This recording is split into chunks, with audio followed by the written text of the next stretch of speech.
Olá, seja bem-vindo a mais um vídeo da E-Continuada na Jornada do Conhecimento, aqui com o professor Silvio, com o professor Giovanni, eu, o professor Rodrigo, e hoje nós vamos ter um tema muito específico. Você empresário que está nos ouvindo agora, você é o dono, você é o líder? E como dono, você é só um gerente, você tem um cargo? Quais são as diferenças entre o líder e o gerente, ou se você preferir, entre o líder e o dono? Qual que é o seu posicionamento dentro da empresa e como que isso pode impactar os resultados da sua equipe e, claro, os resultados finais da sua empresa? Então, com o professor Silvio, com o professor Giovanni, a gente vai falar um pouquinho. Líder ou gerente? Já começando com essa pergunta, professor Silvio. Líder ou gerente? Como é que esse posicionamento, como é que o empresário que está nos ouvindo tem que ter esse posicionamento? Bacana. Rodrigo, o líder, não é, em geral, está muito mais ligado à estratégia da organização. O gerente vai estar muito mais conectado com a operação, ou seja, o líder está muito mais preocupado com o futuro, não é? Ele tem alguns sonhos, não é? O papel dele, né, é um papel que se aproxima muito mais de um empreendedor. O gerente ele está preocupado com os processos administrativos, né? Está preocupado em fazer com que dentro da organização as coisas caminhem bem. Né? Podemos dizer que os dois acabam olhando para dentro e para fora, mas o gerente provavelmente um pouco mais para dentro da empresa e o líder um pouco mais para fora. E o que a gente costuma dizer é que não é porque você é empresário, não é, que você necessariamente é um líder.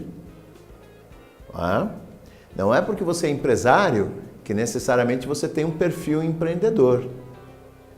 Então a nossa provocação aqui com você é entender um pouco o seu papel, o seu perfil, e na sequência que você procure alguma orientação para melhorar os pontos que você pode e deve ser melhorado no seu desempenho, para que você se transforme em um líder. Tem uma questão interessante, que alguns anos atrás se dizia claramente que ou você nasce líder ou acabou. Nunca você vai ser um líder. De alguns anos, desculpe. Imagina, tô dizendo, as pessoas acreditavam mesmo que isso nascia. Nascia. Que era uma habilidade que a pessoa nasce líder. Sim. Veja, e nós temos muitos exemplos de liderança nata. Temos muitas pessoas que realmente nascem com isso, não é? Certamente no nosso dia a dia a gente conhece algumas pessoas que têm esse perfil, não é? A diferença é que hoje a gente sabe que a gente consegue desenvolver uma liderança, não é? Poxa, pode não ser uma... Nossa, mas a liderança nata, não é? Nossa, tá no sangue, né? Tá no DNA da pessoa. Sim, não é? Mas você desenvolvendo uma liderança, você alcança resultados muito próximos de um líder nato. Acho que a gente pode citar um exemplo, professor, por exemplo, de um esportista que às vezes, ou um músico, aquele que sai tocando um piano, por exemplo, que você fala, nossa, e pessoas, por exemplo, como nós, que não somos um Mozart, por exemplo, né? Mas que se a gente tiver uma aula técnica de piano, podemos conseguir, aliás, resultados excelentes. Então, um líder também se forma, professor? Exato. É possível de ser formado, né? Sim, exato. Eu costumo dizer que tudo é treino, né? Então, liderar pode ser exercitado.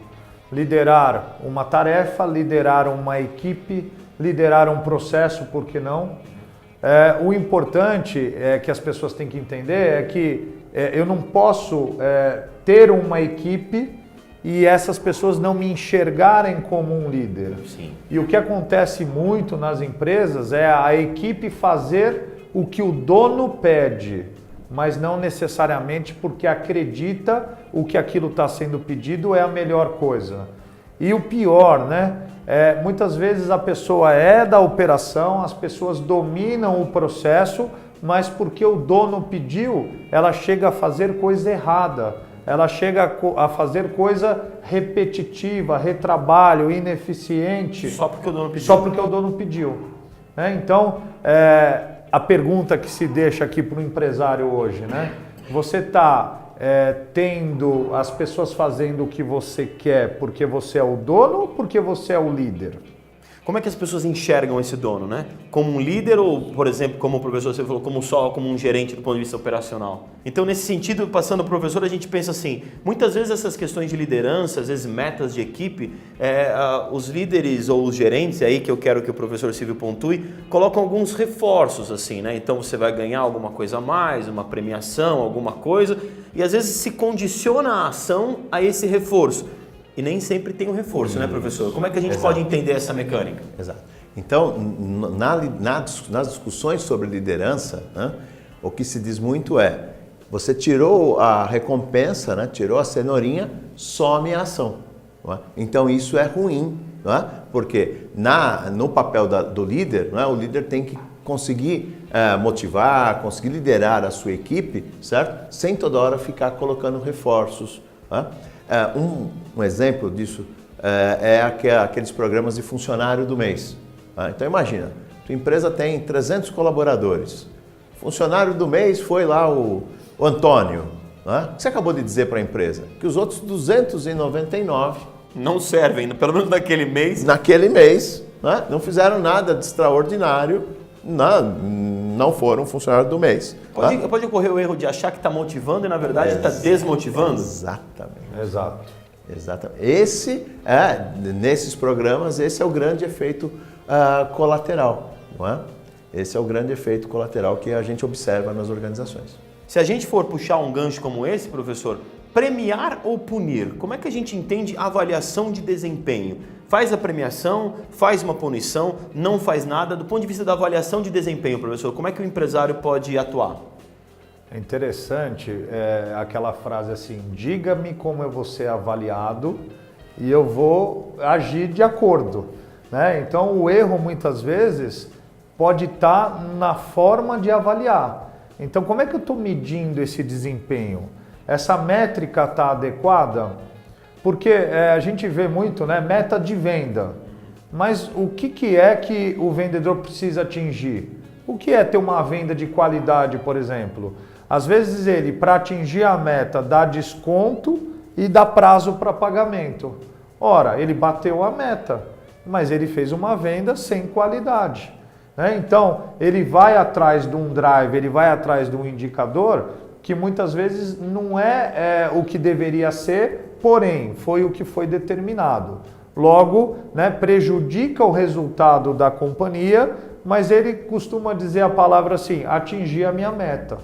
É como se ele tirasse um pouco a responsabilidade, né? Eu atingi minha meta e se eu mudei a regra do jogo, vocês que se viram? Na verdade, não mudou a regra do jogo. A métrica está errada porque, como o professor Silvio usa, ele está olhando para o umbigo dele. Então, na verdade, a ideia existe o senso de equipe, existe o senso de coletividade, e quando tem esse senso, existe alguém liderando? Esse é o problema. Porque o líder ele faz com que a equipe faça o que deve ser feito sem precisar ninguém mandar. Porque todo mundo já entendeu qual que é a regra do jogo. Todo mundo já entendeu aonde tem que chegar. Se eu não tenho ninguém liderando, cada um está preocupado em desempenhar a sua função. E nesse sentido, como é que tem que ser a interação, professor Silvio, entre líder e seguidor?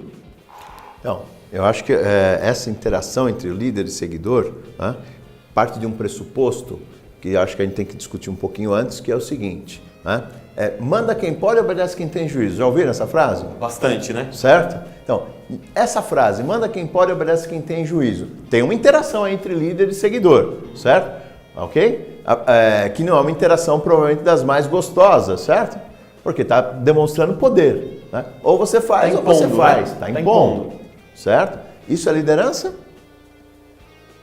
Não é? Se precisa impor, não é liderança, né? Exato. Pois é. Não é? Então, a relação entre líder e seguidor, ela está muito mais próxima do que hoje nós estamos vivendo na nossa sociedade, não é? Que é menos manda quem pode, obedece quem tem juízo, não é?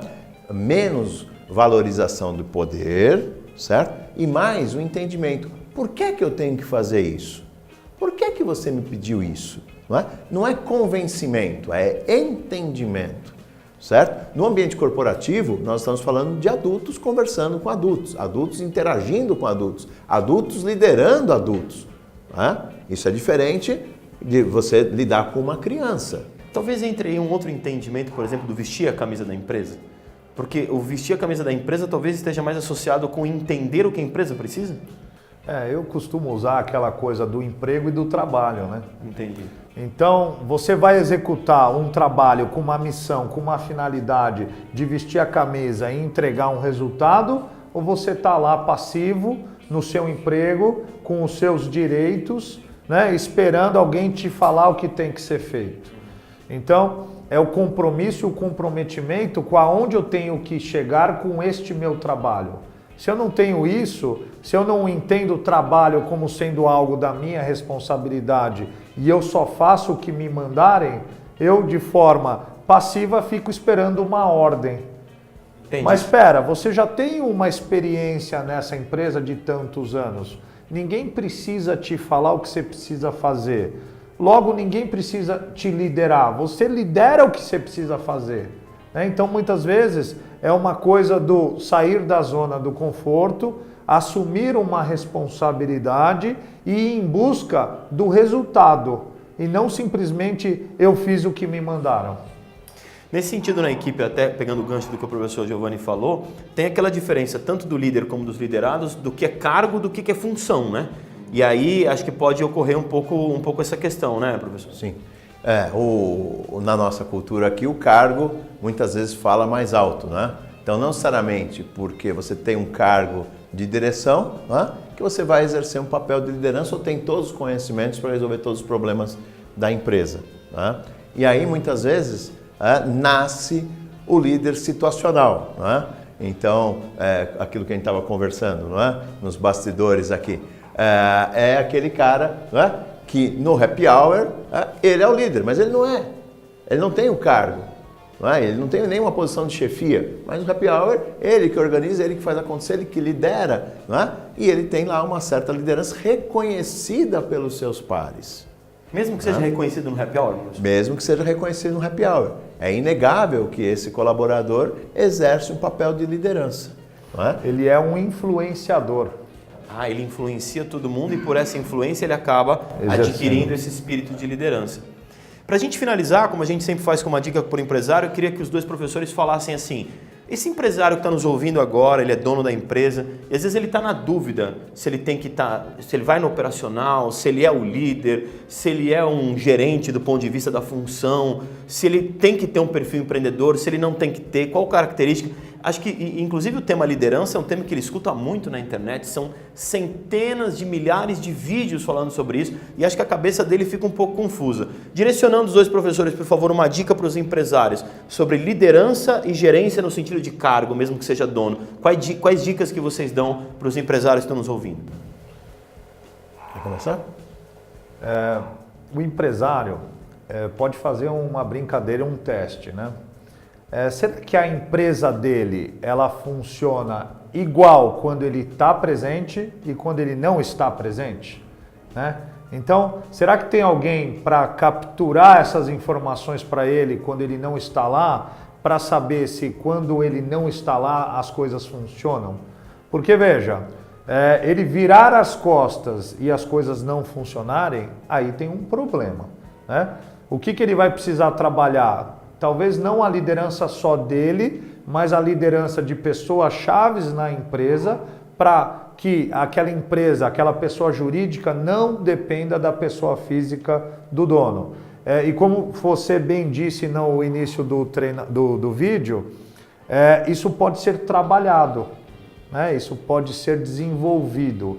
Então acho que a grande dica é tentar fazer o diagnóstico de como é que eu estou atualmente para saber o que eu preciso trabalhar e melhorar. Entendi. Bom, ser empresário no Brasil é quase que ser um herói, não é? Tipo Superman, não é? Certo? E aí colocar tema de liderança e chefia, etc., você complica um bocadinho mais, não é? Porque né, você tem que desenvolver o perfil aí. Então, a dica que a gente deixa é você conhecer então, né, esse seu perfil para poder enfrentar os desafios que certamente se apresentam, que vão se apresentar com um pouco mais de facilidade. Conhecer o seu perfil, conhecer o perfil da sua equipe, né, e isso vai ajudar a entender os papéis que cada um vai desempenhar dentro da organização. Né, e ter a sabedoria, né, e isso muitas vezes é difícil, né, de não ser centralizador, não querer resolver todos os problemas da sua empresa. Conseguir delegar. Conseguir delegar. Certo? O bom líder é aquele que delega. Exato. Então você, empresário que nos assistiu, algumas dicas, mas se vocês me permitem, eu vou continuar com a pergunta, que foi a pergunta inicial, professor. Sim. Você, empresário que está nos ouvindo agora, você é líder ou gerente?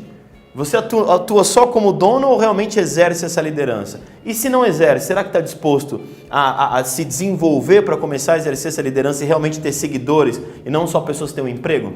Será que o pessoal, os empresários de casa vão comprar esse desafio? A gente vai ver, esse vídeo é importante para que você reflita e em próximos vídeos a gente traz novos assuntos para vocês, tá bom?